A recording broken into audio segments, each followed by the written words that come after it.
welcome back to the Citizen channel. We're all staying safe and well, and we've got another I Didn't Know That, and of course we're going to have a look at this one today. I've actually missed one. You might have noticed if you get these regularly, you might not have noticed, but I've had one go astray somewhere. So we've got an Everton one to pick up on yet, but I've had to reorder, so this is a bit out of order, but we'll do them as we get them. We can't be waiting around for Everton, can we? We've got a Newcastle United one to look at and see what any facts and oddities. Humour, well, not really that much humour in the old Magpies programme, but we'll have a look at what's inside the hard copy memory of the game, of course, and we'll have a little excerpt about a City player that I don't know a lot about, and one day I might do a little feature on him, but anyway, we'll talk about that in a bit. Please, if you're new to the channel, push that subscribe button, push the bell notifications, everything City past and present, of course, and the future. Well, some vlogs, of course. I do previews and stuff like that. So jump on board, spread the word. Please leave us your comments on anything to do with City. It doesn't have to be this match day programme or any facts that are in it. Be great to hear from you. I will respond, or if need be, just give you a thumbs up if that's all it requires. And if you can give me a little like, little thumbs up for this vlog, I'd be much appreciated. Yes, the cover, yeah, it's not... Yes, when I do my little programme cover thing, Newcastle are usually... there's 10 programmes in a week, a normal week in the Premier League. Newcastle are usually rating about 8th or 9th, so not fantastic. A little bit boring, actually. We'll talk about some older programmes in a minute as well. This is £3.50, so it's cheap enough. It's one of the cheaper ones, that's a good point. 84 pages, so a nice price. But I said the cover's been a little bit overwhelming. Yeah, the sponsors, of course, the sleeve sponsors are Noon. I don't know how much they paid for that. I think they paid about $7.5 million, but I don't think that's a year. I think that's over a period of time. And of course, Noon are a leading digital e-commerce platform for fashion, electronics, beauty, groceries, home and baby products. A bit of a mishmash. And already has digital streaming rights for Indian Premier League cricket. So Noon are getting about a bit. But of course, the main sponsors, of course, they did have Fun 88, didn't they? Fun 88. But I think their yearly sponsorship was about $6.5 million. So they were quite chuffed to get Sela, S-E-L-A, $25 million a year. Now, it doesn't sound a lot to me, in fairness, but Sela is a company specialising in experiences, events and destinations in Saudi Arabia. So, yeah, Sela $25 million, you know, if they do become successful, well, they are struggling, of course, this season as I'm recording this. Obviously, $25 million won't look that much, will it? But... we'll have to see on that one. Did you know, yes, about City? We'll talk about Emil Mpenza. So we'll go back to that before we leave. We'll read a little bit about him. As say, it's all information to me. It's a guy I know about, but I don't know a lot about. So we'll see what Newcastle have to say on him. About Newcastle, yes, Swiss international Fabian Schär. He penned himself an extension after that win at Sunderland in the FA Cup. Only a year, though, to take him to the summer of 2025. That'll take his stay to 7 years. Bit mean. He could have done him a couple of years, couldn't he? Yes, we had a relatively, well, perhaps behind the scenes it was a bit dodgy, but we didn't have a problem-free 70s, didn't we, at the club, the 1970s, obviously. My formative years of going to Main Road. And there's some glory mixed in as well, of course. So close to even more glory at times, but... Newcastle, not so much. In 1978-79, as a little feature, they demolished the famous Leazes End, of course, at the end of the 77-78 season. But their aim was to build a two-tier stand to mirror their east stands, so obviously the similar sort of construction. But it didn't sort of happen immediately, so you just had it. Apparently the fans said it was a little bit of an eyesore. Of course, there may have been money problems or whatever at the time.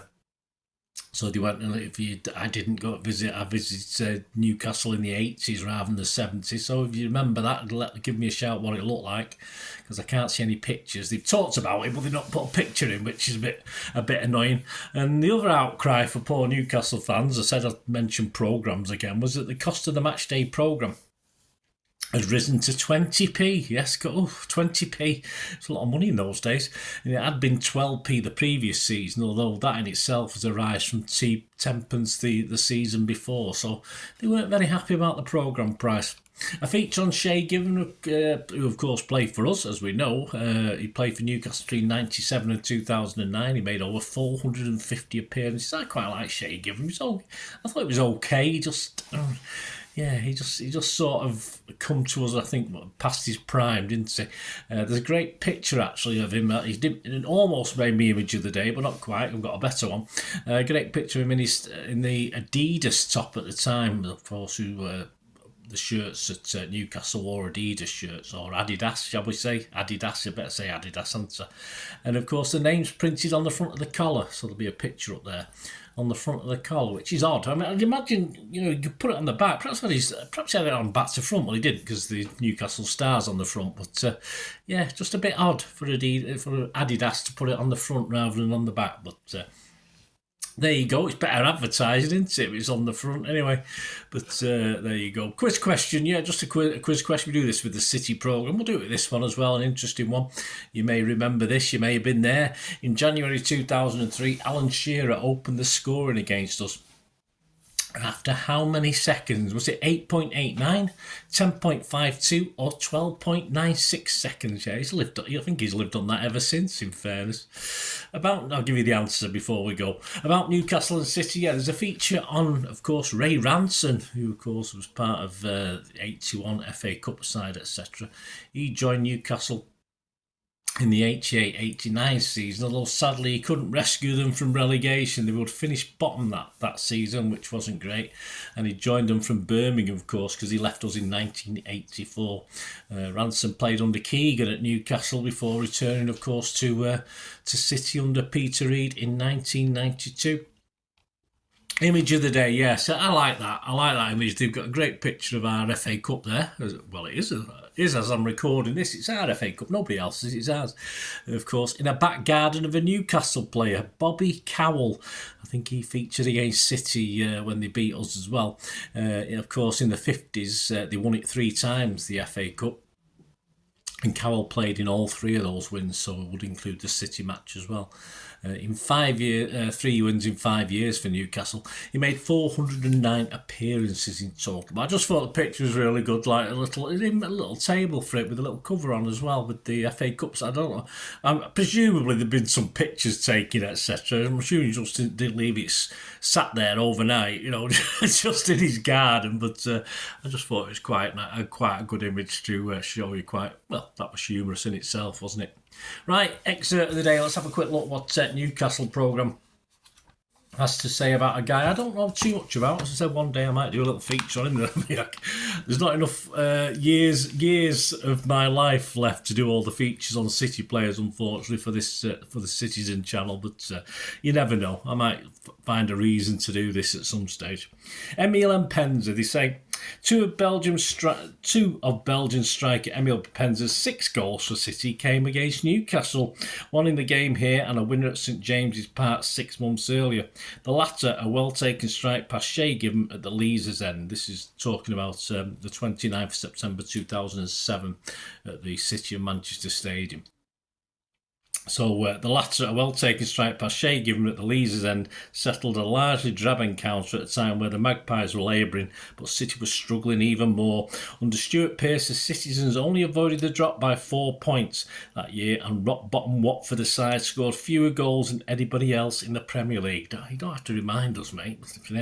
Relatively late in the season, Mpenza was brought in to try and provide a bit of a remedy, and to his credit, he did reasonably well, netting 3 times in 10 league appearances before the close of 2006-2007. He found playing time hard to come by following Sven-Goran Eriksson's appointment as manager, which itself followed Thaksin Shinawatра's takeover, and was allowed to leave at the end of the season. Mpenza subsequently moved to Plymouth, later playing in Switzerland and Azerbaijan before returning to his native Belgium. So there you go. Just a little bit on Emil Mpenza. Yeah, I'll probably come up with a little bit more than that if I do a special on him, though, without doubt I could do that. So let me know any memories you got of Mr. Mpenza, guys. It's not someone I remember particularly. Anything that sticks in your mind, let me know. And the quiz answer, back to the quiz question. In January 2003, Alan Shearer opened the scoring against City after 8.89, 10.52 or 12.96. Yes, and it was in my mind. I think it cropped up when Alan Shearer was on a programme just before the Newcastle game, and I sort of thought it was 10.52, and that is the answer. It was 10.52 seconds. Yes, I think they did go on to beat us, so we'll not dwell on that one. Hope you enjoyed it, guys. Hope you enjoyed this. I didn't know that. Let me know any thoughts, any comments, especially about Mpenza, if you remember him, and any thoughts you've got of him. So it'd be great to have your thoughts and comments. So I hope you enjoyed that. I didn't know that. Newcastle versus City, the 13th of January 2024, was match day 20, of course, and a victory. That's all. That's happy days. Let me know. Anyway, thanks for watching, guys. Until we meet again. Oh, that's one thing, don't I? Please stay safe, please. Come on, City. Bye for now.